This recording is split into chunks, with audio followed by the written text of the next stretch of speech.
오늘 주님이 주신 말씀은 마태복음 11장 25절로 30절까지의 말씀입니다. 그 가운데 28절, 29절, 30절 말씀, 28절, 29절, 30절 말씀 한 목소리로 봉독하겠습니다. 수고하고 무거운 짐진 자들아 다 내게로 오라. 내가 너희를 쉬게 하리라. 나는 마음이 온유하고 겸손하니 나의 멍에를 메고 내게 배우라. 그리하면 너희 마음이 쉼을 얻으리니 이는 내 멍에는 쉽고 내 짐은 가벼움이라 하시니라. 아멘. 다 같이 마음을 모아 말씀을 위한 묵상 기도를 드리겠습니다. 하나님 아버지 감사합니다. 주의 말씀을 듣고자 저희가 주의 제단 앞에 모였습니다. 우리 마음의 기도와 우리 마음의 묵상이 주님께 연락되기를 원합니다. 감사하며 예수 그리스도의 이름으로 기도드렸습니다. 아멘. 오늘 주님이 우리에게 주시는 말씀은 마태복음 11장 25절로 30절까지의 말씀입니다. 오늘 주님이 우리에게 주시는 도전은 십자가의 초청이죠. 주님이 우리를 십자가로 부르고 계십니다. 십자가의 길을 간다는 것은 무엇일까요? 십자가와 함께 한다는 것은 무엇입니까? 오늘 말씀을 통해서 십자가의 의미를 다시 마음에 되새기는 이 시간이 되기를 주의 이름으로 축원합니다. 아멘. 오늘 25절 말씀을 보면 그때 예수께서 대답하여 이르시되 이렇게 말씀이 시작하고 있습니다. 그때라고 하는 것은 갈릴리 사역, 가버나움의 사역이 마쳤을 때를 말씀하고 있는 거죠. 가버나움의 사역은 현상적으로 본다면 처참한 실패였죠. 주님이 오랜 시간 정성을 다해서 말씀을 증거하고 많은 이적을 행하셨습니다.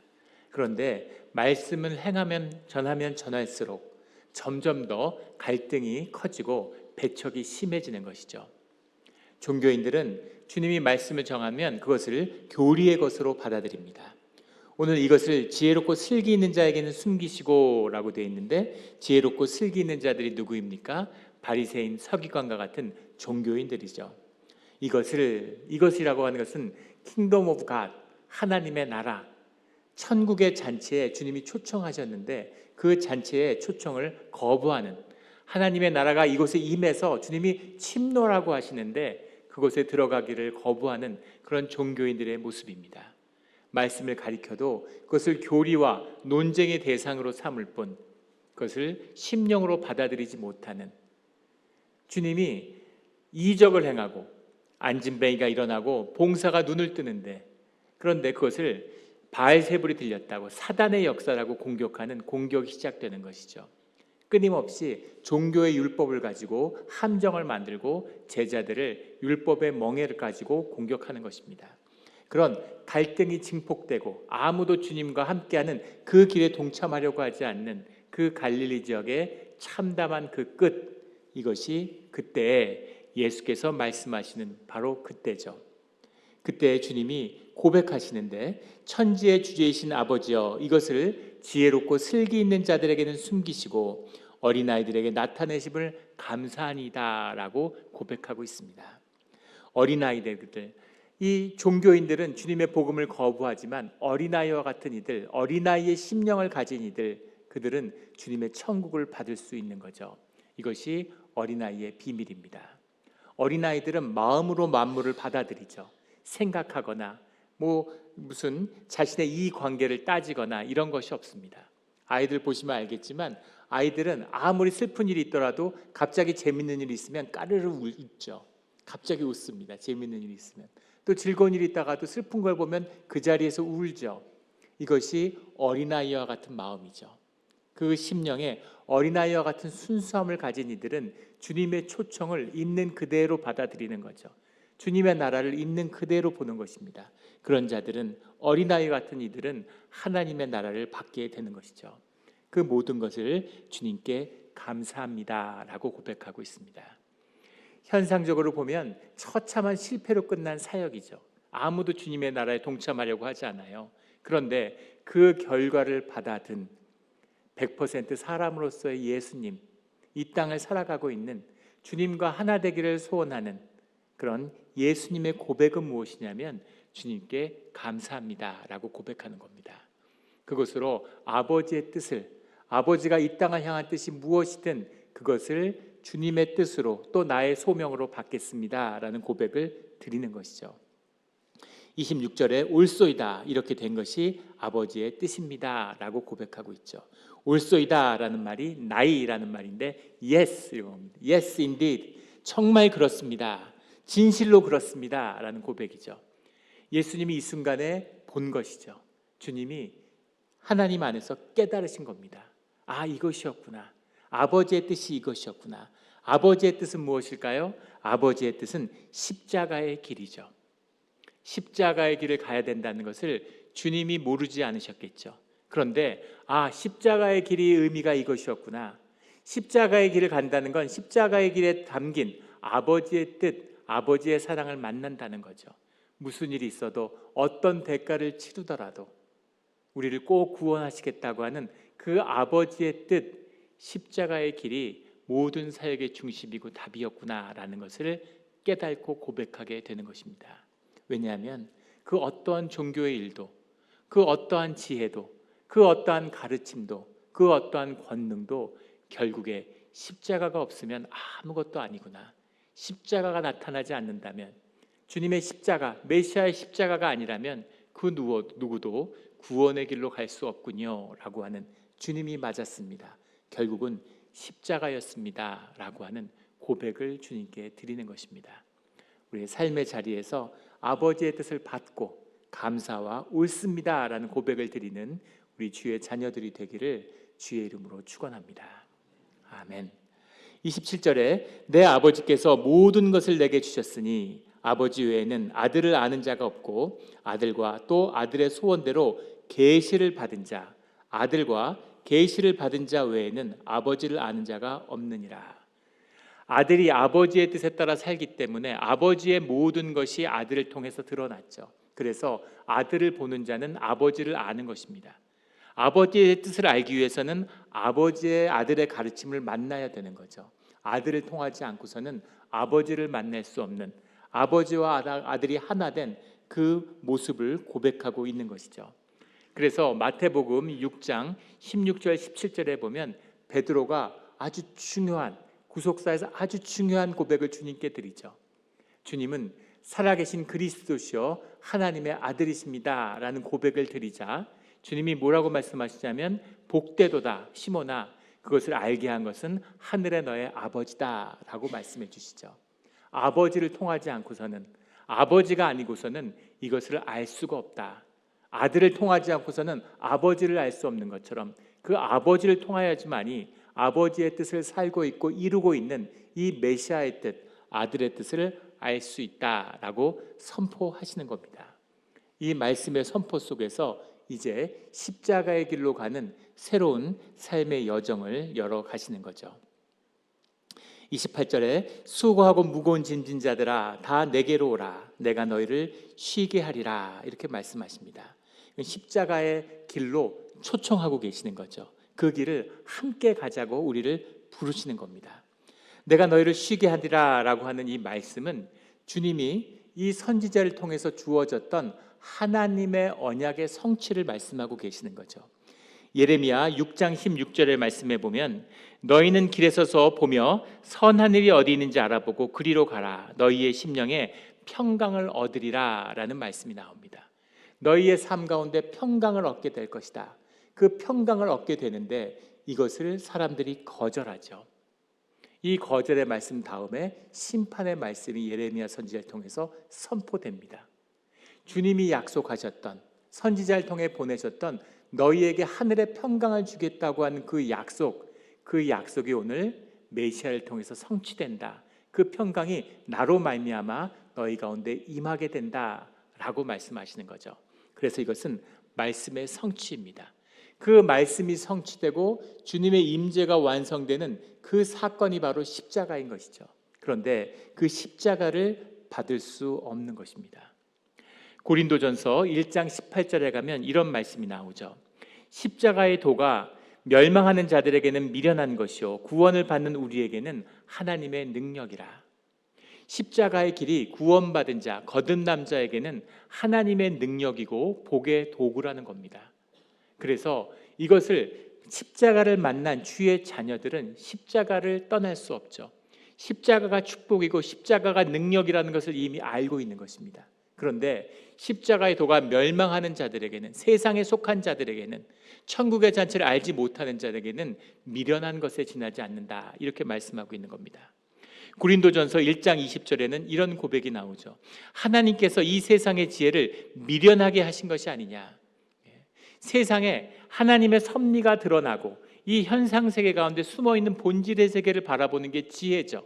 그런데 그 지혜의 정수가 십자가에 있는데 그것을 사람들에게는 감추어졌다. 이 세상의 지혜를 찾는 그런 자들에게는 이걸 십자가를 바라볼 수 없다, 이렇게 말씀하시는 겁니다. 22절에 유대인은 표적을 구하고 헬라인은 지혜를 구하나 우리는 십자가에 못 박힌 그리스도를 전한다, 이렇게 말하고 있죠. 유대인들에겐 꺼리끼는, 종교인들은 꺼리끼는 것입니다. 저주로 받아들이는 것이죠. 이방인들에겐 한없이 미련한 짓에 불과한 것이죠. 그러나 그 주님을 만난 자들은 십자가의 도를 전하는 것입니다.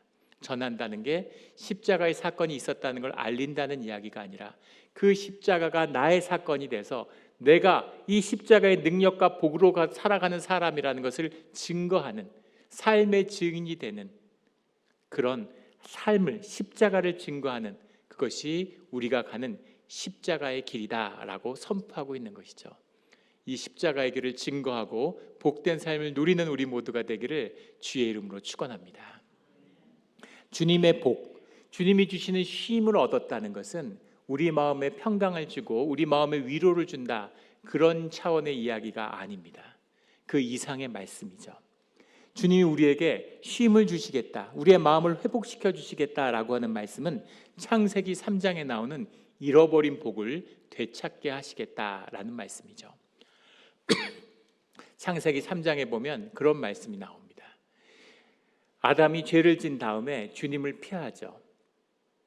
어디 있느냐, 네가 어디 있느냐라고 주님은 아담을 찾는데 아담은 뭐라고 답을 하냐면 제가 벗은 것이 두려워서 주님을 피했습니다. 주님에게서 숨었습니다 라고 고백하죠. 아직 주님은 아무 말씀도 안 하셨어요. 아무것도 하지 않으셨습니다.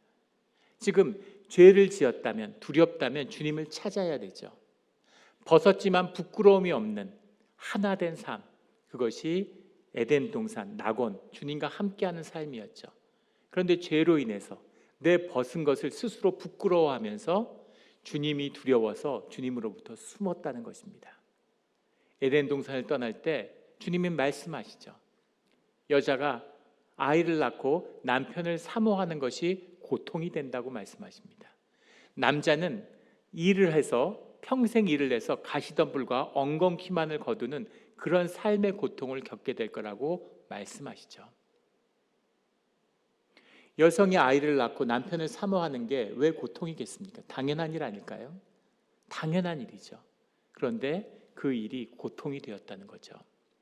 남자가 일을 하는 게 너무 당연하고 자연스러운 일 아니겠습니까? 그런데 그 일을 하는 것이 고통이 되고 저주가 되었다는 겁니다. 주님과 함께 할 때에는 너무나 자연스럽고 너무 당연하게 누려지던 것들이 주님과 단절되는 순간, 주님을 떠나는 순간 고통이 되고 저주가 되고 고난이 되고 만 것이죠. 몇 주 전에 한 청년을, 예전에 알던 청년을, 지금은 청년이 아니고 이제 집사님이 됐어요. 40대 초반에 만나서 이야기를 하는데 40대 초인데 이제 곧 40이 됐는데 한 3년 정도 있으면 은퇴를 할 수 있다고, 은퇴 준비가 다 끝났다고 얘기를 하더라고요. 그러면서 어떻게 은퇴 준비가 가능한 건지, 50년간의 주식이 뭐가 어떻고 막 설명을 하는데 뭔지 모르겠지만 어쨌든 돈을 좀 모은 건 분명하겠죠. 그래서 벌어놓은 것으로 살 수 있다, 이런 얘기입니다. 그래서 아니 40에 일을 그만두면 이제 뭘 하려고 그러느냐 이러니까 주변에 30인데 일을 은퇴한 친구들이 수두룩하다는 거예요.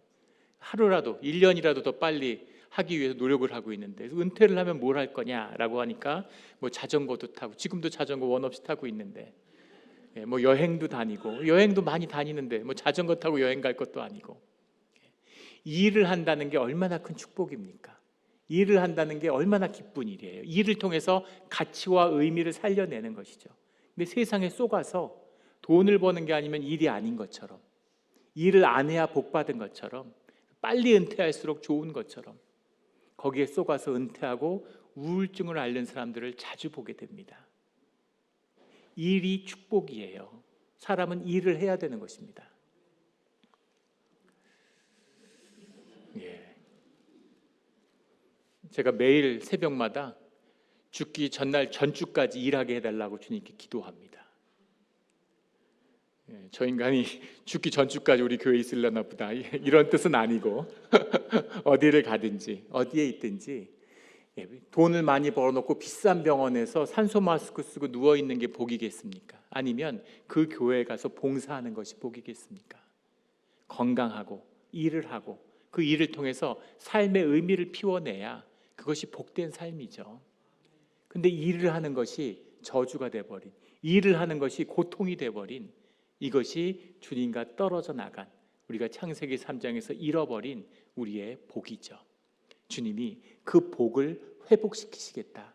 주님과 함께하는 자리에 너희 가운데 그 쉼과 안식과 일과 의미와 가치가 함께하는 그 축복을 회복시키시겠다라고 말씀하시는 겁니다.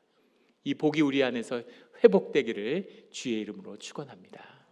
이것이 십자가의 축복이고 이것이 거듭 남자의 비밀이죠.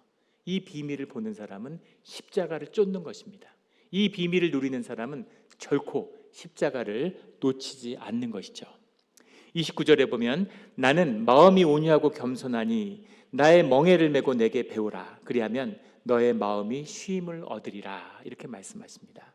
나의 멍에를 메고, 멍에라는 거 영어로 하면 요크죠. 주고스라는 말인데 그리고로 하면 이것은 소들이 매는 멍에를, 말 그대로의 멍에를 의미하는 겁니다. 우리 구약 성경에는 열왕기나 이런 데 보면 그 결이라는 말이 나오죠. 한 결이의 소 두 마리가 한 멍에를 함께 메고서 밭을 가는 거예요. 힘을 받아서. 그 멍에를 함께 맨다고 주님이 말씀하시는 거죠. 이상한 것은 우리에게는 무거운 짐진다더라 이렇게 말씀하시는 겁니다. 우리가 지고 있는 짐은 무겁다고 말씀하시는 거예요. 무거운 짐진 자들아. 그런데 주님이 멍에를 메면 그 멍에는 쉽고 가볍다고 말씀하십니다. 우리의 짐이, 우리의 멍에가 무거울까요? 주님의 멍에가 무거울까요? 이런 질문에도 답을 못하시면 우리의 멍에가 가볍고 주님의 멍에가 무거울 것 같지 않으세요? 근데 대답을 할 수 없는 건 주님이 우리의 멍에가 무겁고 주님의 멍에는 가볍다고 말씀하시기 때문이죠. 어떻게 주님의 멍에가 가벼울 수가 있을까요? 한 결의의 소로 함께 멍에를 쥐고 있기 때문입니다. 유대인들에게는 아주 익숙한 표현이죠. 멍에를 지우는데 숫소 두 마리에게 멍에를 지우지 않는다는 거죠. 그러면 그 소들을 다루기가 너무 힘들기 때문이죠. 어떻게 멍에를 씌우냐면 어미소와 새끼소를 함께 두는 거죠. 새끼소는 어미소를 졸졸 따라다니기 때문에, 새끼소지만 덩치는 상당히 크죠. 금방 소가 커지니까. 어미를 졸졸 따라다니면서 배우는 새끼소와 어미소가 한 결의를 매면 말도 잘 듣고 통제도 잘 될 뿐만 아니라 더 중요한 것은 어미소를 통해서 새끼소가 배우는 거죠. 아, 이렇게 멍에를 꾸는구나, 이렇게 일을 하는 거구나 하는 것을 가리키지 않아도 엄마랑 함께 몸으로 배우는 거죠. 이것이 함께 멍에를 매는 한 결의의 소죠. 함께 멍에를 매면 새끼소가 힘들겠습니까? 어미소가 힘들겠습니까? 어미소가 죽어나는 거죠. 얼마나 힘들겠어요. 새끼소의 멍에까지 같이 쥐고 이끌어 가는데 그 멍에를 어미소가 매는 것이죠.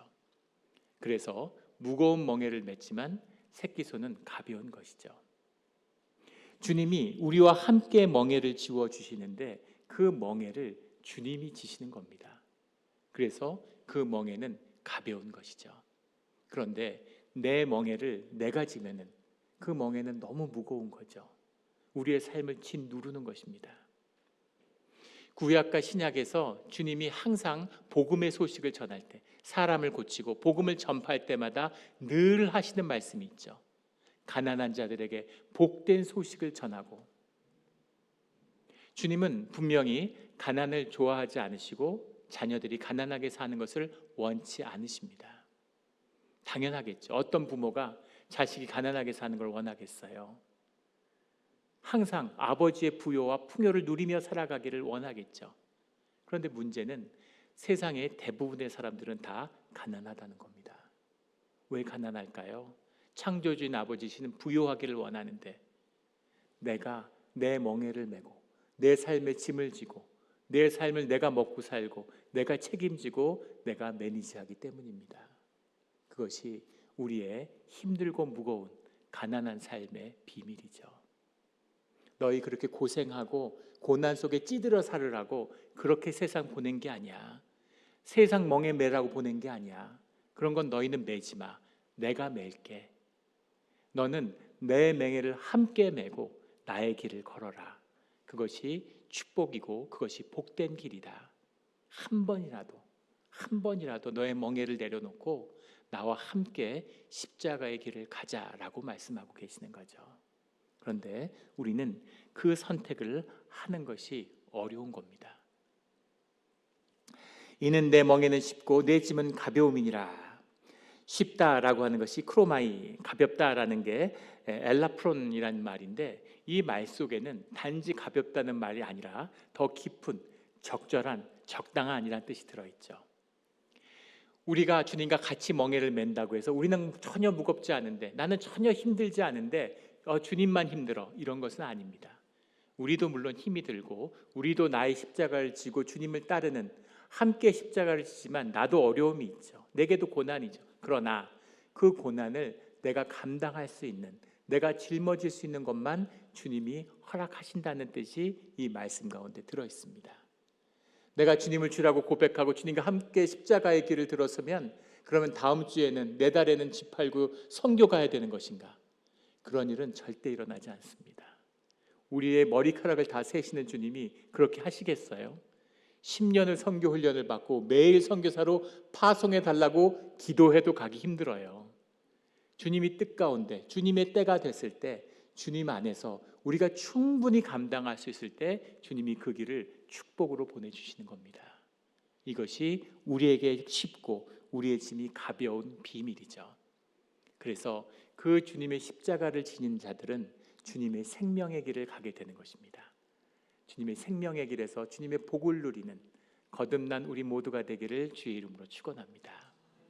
거듭남에는 비밀이 있는데 주님 안에서 십자가를 진 자들은 주님의 새로운 삶의 기쁨을 경험하게 되죠.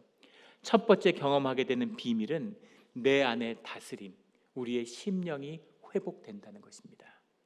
세상은 우리를 계속 짓밟기 때문에 그 짓밟힘에 짓밟힌 사람들은 기가 꺾이게 되죠. 아무것도 할 수 없어요. 생존을 위해 살아가는 한 달란트 받은 걸 지키느라고 해서 어렵게 살아가는 그 삶에서 끝이 나는 거죠. 그런데 주님과 함께 멍에를 메었을 때 그 가벼움을 경험했을 때 우리가 첫 번째 경험하게 되는 비밀은 우리의 심령이 살아나는 것입니다.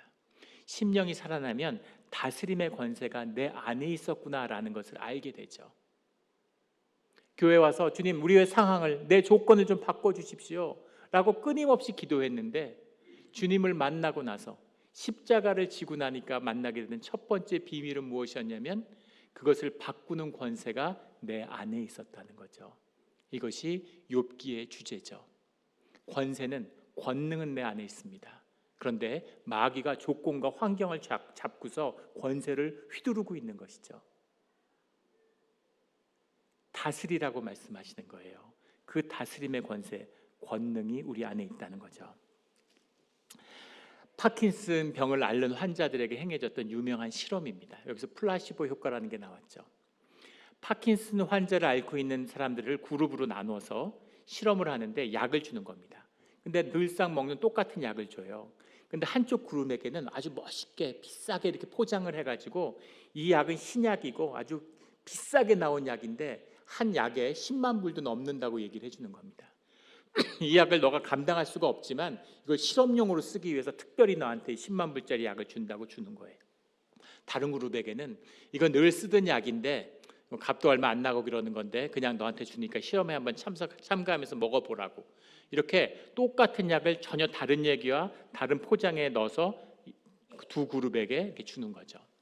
1년이 지났는데 약의 효과가 어느 쪽에서 더 나타났을까요? 비싼 약을 먹은 사람들이 2배 이상의 효과를 냈다는 거예요. 그 능력의 차는 어디서 왔을까요? 포장에서 왔을까요? 내 심령에서 온 거죠. 좋은 약을 먹었으니까, 좋은 약이니까 좋겠지라고 내가 마음 먹으니까 좋은 결과가 나타나는 거죠. 하버드 대학에서 한 엘렌이라고 하는 박사가, 엘렌 싱어라고 하는 박사가 시행한 유명한 실험이 있죠. 2만 9천 명이나 되는 사람들을 찾아서 똑같은 환경, 뭐 사는 집, 직업, 수입, 학력 모든 것을 맞춰가지고 2만 9천 명을 8년간 추적했습니다. 굉장한 실험이죠. 그 사람들을 추적했는데 그 사람들에게 매년 물어봐요. 스트레스를 많이 받냐? 얼마나 받냐? 심하게 받냐? 보통이냐? 아니, 스트레스가 별로 없다. 이 세 그룹으로 나눠서 8년을 추적한 겁니다. 그런데 신기한 것은 어떤 조건이 달라져도 사람들이 하는 대답은 똑같더라는 거죠. 스트레스가 심하다고 얘기하는 사람들은 매년 심하다고 얘기하고, 스트레스가 없다고 얘기하는 사람들은 계속 없다고 얘기하는 거죠. 8년 뒤에 계량적으로 분석을 해보니까 스트레스가 심하다고 얘기하는 사람들의 심장면 발병률이 43%가 높고 심장마비 가능성이 몇 배나 높아졌다는 거예요. 내가 힘들다고 생각하면 힘들어지는 겁니다. 약이라는 것이 우리에게 도움을 주지만 결국 약의 도움을 받아서 치유하는 건 나의 치유력이죠. 나의 생명입니다. 생명이 죽음을 삼켜야 되는 거죠. 이런 실험은 뭐 수백 가지를 얘기할 수도 있어요. 끓는 물을 보여주고, 물을 펄펄펄 끓는 걸 보여주고 그 물을 컵에다가 담아가는 것처럼 보여주는데 사실은 아무 온도가 없는 그냥 아무 물이나 담은 거죠. 상온의 물을. 그리고 가다가 실수한 것처럼 그 사람한테 확 끼얹는 겁니다. 그러면 그 사람이 놀라가지고 으악 하고 막 소리를 질러요. 뜨거운 물을 끼얹은 줄 알고 놀라는 거죠. 그런데 그 고통과 놀람을 여겼을 뿐만 아니라 그 고통이 지속된다는 겁니다. 실제 물이 전혀 뜨겁지 않은데도 고통스러워요. 왜냐하면 내가 뜨거운 물로 인식했기 때문이죠. 더 놀라운 건 화상을 입는다는 겁니다. 그냥 뜨거워서 고통스러운 정도가 아니라 피부가 화상을 입어요. 이게 우리의 심령의 비밀입니다.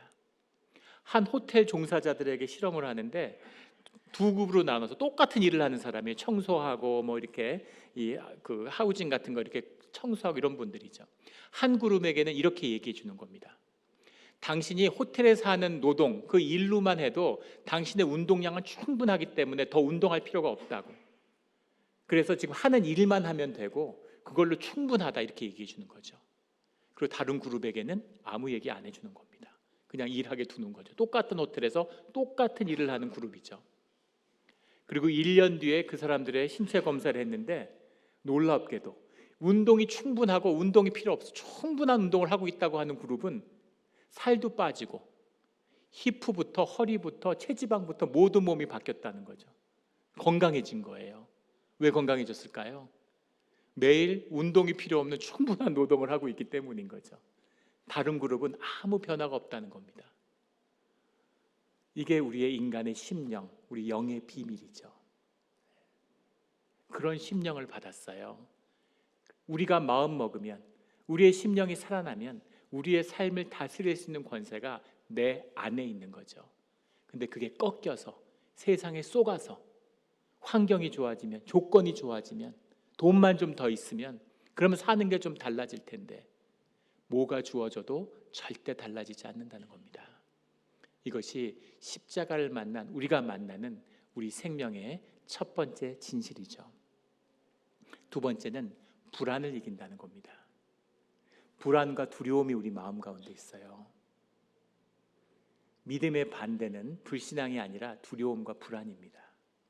늘 불안과 염려가 떠나지 않는다면 신앙을 점검해 보셔야 됩니다. 불안의 문제는 무엇이냐면은 이런 거죠. 아이가 10과목 학교를 다녔는데 10과목 시험을 봤는데 9과목 100점을 맞았어요. 근데 다른 한 과목은 70점을 맞았습니다. 그러면 우리는 9과목 100점 맞은 걸로 기뻐하는 게 아니라 한 과목 70점을 맞은 걸로 걱정을 하죠. 얘가 이게 문제가 돼서 대학을 못 가면 어떡하지? 얘가 왜 이걸 70점을 맞았지? 좋아할 9가지 이유가 아니라 불행해야 할 한 가지 이유에 집중하게 되는 거죠. 사람들이 두려움 때문에 비행기를 못 타는 사람들이 많대요. 비행기가 추락할 확률, 비행기 사고가 나는 확률은 0.00025%랍니다. 뜨는 비행기와 사고 비행기의 효율을 따져보면 자동차 사고는 비행기 사고의 수백 배래요, 확률이. 근데 우리가 자동차 타면서 두려워서 자동차 못 타는 사람 있나요? 자동차는 두려움 없이 타죠. 근데 비행기는 무서워서 못 타는 사람들이 있는 거죠. 두려움의 정도의 문제가 아니라 우리 마음속에 있는 불안과 두려움일 뿐이라는 겁니다. 그 불안을, 우리의 삶을 주님께 내어드리고 주님의 섭리 가운데 있을 때 우리가 이 두려움을 이기는 거죠. 내가 대처하고 내가 책임져야 될 삶이 아니라 주님 안에 있고 주님이 책임져야 되는 삶이라는 것을 받아들일 때 우리가 이 존재의 불안과 염려와 두려움을 이기는 것입니다. 불안과 두려움을 이기는 우리 모두가 되기를 주의 이름으로 축원합니다. 셋째는 세상의 거짓 가운데 필요를 넘어서는 거예요. 주님은 우리의 필요를 채우십니다. 우리의 원투를 채우시지는 않지만 우리의 니드를 채워주세요. 그런데 문제는 뭐냐면 이걸 세상이 속였다는 거죠. 필요한 것이 점점 많아져요. 수백 가지가 있어야 되는 겁니다. 채워도 채워지지 않는, 주님의 모든 피조물들은 풍요와 만족 속에 살아가는데 왜 인간은 필요를 채울 수가 없는 걸까요? 하나님의 피조물인데. 주님이 우리의 필요를 허락하시고 우리의 필요를 채우십니다. 그런데 우리가 세상에 속아서 그거 갖고는 안 돼, 더 있어야 돼, 더 있어야 돼, 끊임없이 채워도 필요가 채워지지 않는 것이죠. 주님의 심령을 만나면 내 에고를 주님께 못 받고 육체 안에 사는 나죠. 육체가 내가 아니라 육체가 나로 믿는 그 거짓이 에고잖아요. 그 에고를 십자가에 못 박을 때만이 이 필요의 저주에서 벗어나는 겁니다. 그때 만족과 안정을 얻게 되는 것이죠. 이것이 주님이 우리에게 말씀하여 주는 십자가의 비밀입니다. 우리가 다 알죠. 다 누리고 싶습니다. 이 길을 가고 싶죠. 그런데 왜 못 갈까요? 왜 못 누릴까요? 제가 미국에서 이제 공부를 마치고 영국에 가서 공부를 더 할 기회가 있었습니다. 영국에서 공부를 마치고 한국에 가서 사역을 하게 됐는데, 한국에서 사역을 하면서 이제 부딪히게 되는 가장 큰 어려움은 아이들이었어요. 아이들이 한국에 갔는데 큰애가 초등학교 2학년을 마치고 갔습니다. 그런데 한국에 가서 적응하는 게 쉬운 문제가 아닌 거예요. 3학년 이후에 가면 아예 적응을 못한다 그러고, 그래서 3학년 아래에 갔으니까 혹시 적응을 할 수 있지 않을까 하는 기대를 갖고 갔습니다. 2학년을 마치고 갔는데 한 반쯤 하고 갔는데 1학년으로 낮췄어요. 공부를 따라가기 위해서. 근데 1학년에 입학을 했는데 1학년 아이들이 이미 3학년까지 선행학습을 다 마친 상태죠. 그리고 공부를 죽어라고 하는데, 지금 우리 여기서 애들 잘할 때 보면 그렇잖아요. 한 2시간 공부하면 세상에 없는 공부한 줄 압니다. 아침부터 저녁까지 공부한다는 건 상상도 할 수 없죠. 입학을 했는데 따라가지 못하는 거예요. 공부를 쩔쩔매는 겁니다. 그래서 아이를 붙들고 하루에 엄마가 4-5시간씩 아이를 붙들고 숙제를 봐주고 그냥 고군분투를 하면서 어떻게든 학교에 적응시키기 위해서, 적응을 못하면 너무 어려워지기 때문에 학교를 보내는 거죠. 그래서 애가 열심히 공부하면서 학교를 다니는데 큰애 형규가 중간고사를 앞두게 됐어요. 중간고사를 공부하는데 얘가 공부를 할수록 이제 자신감도 올라오고 공부에 적응도 하고 이러면서 걔가 오더니 저한테 얘기를 하는 거예요. 중간고사에서 자기가 시험 100점 맞으면 아빠 자기한테 자전거 선물로 사주면 안 되냐는 거예요. 그래서 왜 안 되겠니? 당연히 사주지. 100점 맞으면 사줄게. 이러니까 약간 눈빛이 떨리면서 동요하는 빛을 보이더라고요. 혹시 하나 틀려도 사줄 수 있냐고. 하나 틀려도 사주지 왜 안 사주겠니? 그랬더니 2개 틀려도 사줄 수 있냐고 또 물어봐요. 2개 틀려도 사줄게. 무슨 아브라함과 하나님이 기도하는 이야기 같죠? 사줄게, 걱정하지 말라고. 너가 시험 잘 봐서 자전거 사달라는데 왜 안 사주겠냐고. 사주기로 했습니다. 중간고사에 치고 왔는데 시험 잘 쳤냐고 애가 아주 기분이 너무 좋고 의기양양한 거예요. 자기 생각에는 100점 맞은 것 같대요. 어쩌면 하나 틀렸을지도 모르지만 100점 맞은 것 같다고 그러더라고요. 그래서 야, 대단하다, 장하다, 너 이렇게 쉽게 빨리 적응을 하다니 칭찬도 해줬습니다. 그리고 몇 주 지나서 시험 결과가 나왔죠. 몇 점 맞았을까요? 56점을 맞았습니다. 56점을 맞았는데 땅이 꺼진 것처럼 이렇게 심각한 표정으로 앉아 있어요. 시험을 못 봐서 속상한 게 아니라 자전거를 못 갖게 된 게 속상한 것이죠. 그래서 제가 애를 붙들고서 한참 대화를 나눴습니다. 내가 자전거 사주고, 자전거 사주는 게 아빠 기쁨이다. 왜 안 사주겠냐? 사주겠다 그러니까 금방 얼굴이 좋아지더라고요. 그 애한테 뭐라고 얘기했냐면, 형규야, 네가 지금 시험을 보는데 앞으로 시험을 수도 없이 보게 될 텐데 명심해야 될 게 있다. 시험이라고 하는 건 너가 뭘 배워서 뭘 알고 뭘 모르는지를 점검하는 거라고. 그래서 네가 시험에 100점을 맞았다 그러면 사실은 그 시험은 너한테 아무 의미가 없는 거다. 너는 그 시험을 볼 필요가 없었던 거다. 틀린 게 있어야 네가 뭘 모르는지를 알고 배우는 거라고. 그게 시험이다. 시험 못 봤다고 기죽을 것도 없고, 시험 못 봤다고 울적해할 거 아무것도 없고, 네가 뭘 틀렸는지만 알면 돼. 그래서 아무것도 생각할 필요 없다고. 기죽을 것도 없고, 그리고 앞으로도 시험을 통해서 계속 배워가면 된다. 그러니까 애도 굉장히 기뻐하더라고요. 얘기를 제대로 듣는지. 일단 자전거 사준다 그러니까 같이 나가서 자전거를 사서 보문천, 우리가 보문동에 살았는데 보문천에 내려가서 그 개천가에서 자전거를 타는데 애가 그렇게 행복해하는 거예요. 그래서 기분 좋게 시간을 보내고 집으로 돌아왔습니다. 밤에 누웠는데 잠이 안 와요. 열이 받는 거죠. 100점 맞았다가 이거 여차하면 물론 뭐 하나 둘 틀릴 수는 있겠죠. 96점, 92점 맞을 수 있죠. 어떻게 100점 맞은 것 같았는데 56점을 맞을까요? 얘는 도대체 어디서부터 지금 감을 못 잡고 있는 건지, 얘는 어떻게 되려고 이러는지, 적응 못하면 얘 어떻게 하지? 얘는 어떻게 해야 되지? 계속 반에서 꼴등하면 어떻게 해야 되는 거지? 밤에 잠이 안 오는 거죠. 아이한테 정말 너무 멋진 말을 해줬죠. 시험에 관한. 저도 깜짝 놀랐습니다. 내가 이렇게 멋진 이야기를 하다니. 성령이 주신 지혜 같아요. 내가 자랄 때 우리 아버지가 이런 얘기를 나한테 해주셨으면 얼마나 좋았을까. 너무 멋진 얘기를 해주고 정말 지혜의 이야기를 나누어 줬죠. 정말 멋진 아버지로서 할 수 있는 걸 다 한 것 같아요. 다 알아요. 답을 알고 있죠. 정답이 뭔지를 알고 있습니다. 근데 왜 밤에 열이 받을까요? 왜 잠이 안 올까요? 다 아는데 그 길이 내 삶의 진실이, 내 삶의 실제가 아닌 것이죠. 십자가의 문제는 이것입니다. 십자가의 길을 알아요. 수도 없이 들었습니다. 십자가의 능력을 알아요. 십자가의 비밀을 알아요. 십자가의 구원을 알아요. 문제는 그게 내 이야기가, 내 삶의 실제가 아니라는 거죠. 내 에고를 십자가에 못 박고 주님의 삶을 받아들이는, 주님의 멍에가 내가 순종하는, 주님의 멍에가 나의 순종이 될 때까지는 십자가의 길은 내 길이 아닙니다. 십자가의 복은 내 복이 아니에요. 이것이 우리의 문제고 나의 문제입니다. 십자가를 만나지 않으면 우리의 삶의 어떤 문제도, 어떤 삶과 환경과 조건의 문제도 해결될 수 없는 것이죠. 이 말씀의 고백을 그 누구보다도 이 진실을 고백한 성경의 고백의 말씀이 있습니다. 그 말씀을 함께 고백했으면 좋겠습니다. 그 말씀은 갈라디아서 2장 20절의 말씀이죠. 우리 한 목소리로 함께 고백하겠습니다.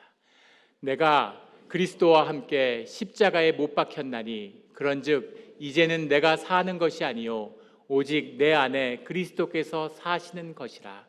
이제 내가 육체 가운데 사는 것은 나를 사랑하사 나를 위하여 자기 자신을 버리신 하나님의 아들을 믿는 믿음 안에서 사는 것이라. 아멘.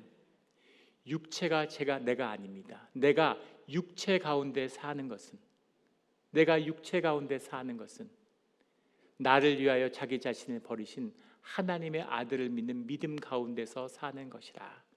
이 믿음이 우리의 실제가 되기를, 진실이 되기를 예수 그리스도 이름으로 축원합니다. 아멘. 함께 기도드리겠습니다.